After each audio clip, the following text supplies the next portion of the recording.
edhe të marrëdhënies shumë ngrohtë të Ramës me Erdoganin deri para pak kohësh që nuk e ka më. Tani, me sa duket, këta janë takuar për agendën europiane, siç thonte media greke. Në gjykimin tim tani si shqiptar, çfarë do më interesonte mua nga këto bisedime, sepse media greke përfoli dhe çështjen e marrëveshjes detit me Greqinë.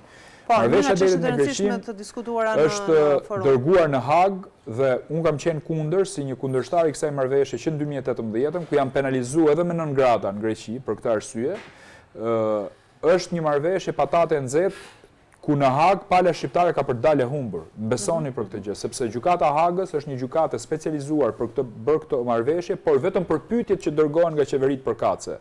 Pra, dërgohen disa pyetje dhe jep disa përgjigje. Mënyra më e ndershme për marrëveshjen e detit me Greqinë nga pala jon do të ishte tryeza bisedimeve e përbër nga ekspertët më të mirë detar, nga gjuhëtarët, nga sismologët, nga historianët e tjerë, duke bërë një marrëveshje të ndershme për të dyja palët me shelfin kontinental, zonat ekonomike ekskluzive etj.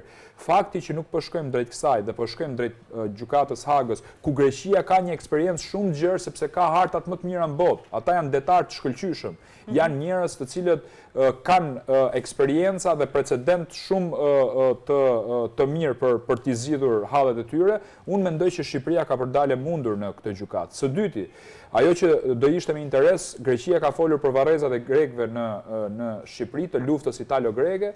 Ne dim shumë mirë skandalin që ka ndodhur atëherë, u shitën edhe eshtra, por unë do të kërkoja reciprocitet nga ana e kryeministrit. Nëse ata kërkojnë varrezat e grekëve në Shqipëri siç i kanë marrë, ne duhet kërkojmë varrezat e popullatës çame martire që janë vrarë, janë prerë në Greqi. Së treti është ligji i luftës, një ligj që mbetet në fuqi, një ligj arkaik i shëmtuar nga ana e Greqisë, që Greqia nuk e heq sot e kësaj dite. Atëherë unë po ju bëj pyetje publike, si ka mundësi që ne jemi 2 vende anëtare të NATO-s dhe kemi ligj lufte? Aleanca Euroatlantike është bërë pikërisht për këtë gjë, që shtetet që bëjnë pjesë në këtë aleancë ti shpallin luftë shteteve tjera që i kërcënojnë me luftë. Jo që 2 shtetet kenë një ligj lufte brenda aleancës.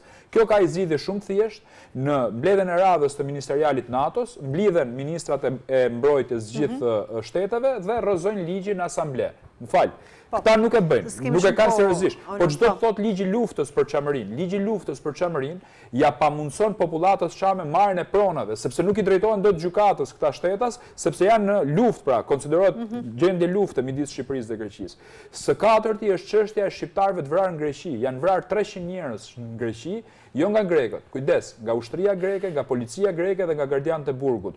Kryeministri shqiptar nuk ka kërkuar drejtësi për këta njerëz, janë prindrit e tyre që kërkojnë drejtësi sot e kësaj dite. Së pesti janë tekstet shkollore ku popullata çame quhet kolaboracioniste, njerëz që ka vrarë grek duke bashkëpunuar me okupatorin gjerman etj. Dhe çështje që kanë të bëjnë edhe me ngritjen e shtatorëve të arvanitësve apo njerëzve shqiptarë që kanë bërë emër në Greqi, siç po ngrenë këta statuet e tyre në jug të Shqipërisë etj. Pra, në rast se ne duhet jemi serioz, ne duhet kërkojmë një marrëveshje reciproke me Greqinë dhe jo të shkojmë si servila edhe të ulim kokën përballë Greqisë për atë që thatë ju me drejt presidencën e tyre në vitin 2027. Kështu ka shkuar zoti Rama Ermalish? Unë mendoj që zoti Rama ka shumë probleme. Edhe në diplomaci, zoti Rama mjafton bën këtë showmanin, por në asnjë moment nuk ka prodhuar diplomaci ekonomike. Dhe kur flas për diplomaci ekonomike është shumë e shëndetshme për vendin tonë. Pra gjithë ky PR që bën zoti Rama që brethen për botë, për shoqërinë shqiptare dhe për Shqipërinë ka prodhuar 0 lek ose ka prodhuar 0 impakt përveç se ka tentuar zoti Rama që të negociojë për turista, por kjo është shumë pak për një shtet që do të qëndrojë në këmbë. Pra në këtë kontekst që ti të përballesh me shtetet fqinje dhe me shtetet cilët ke pasur kontradikta historike, do duhet kesh pas vetes dhe një grup ekspertësh mjaft të mirë.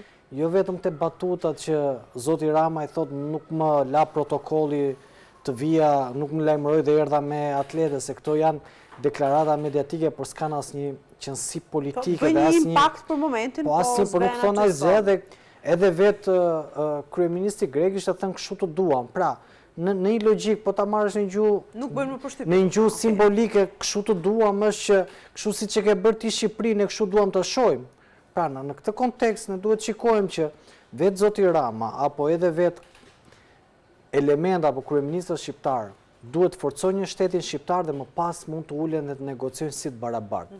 Në qoftë se nuk ke një ekonomi të fortë, në qoftë se nuk ke institucione të forta, në qoftë se nuk ke krijuar vetdijen kombëtare, atëherë e ketë pamundur të negociosh me shtetet fqinje, pavarësisht edhe apo është Greqia apo është një shtet tjetër.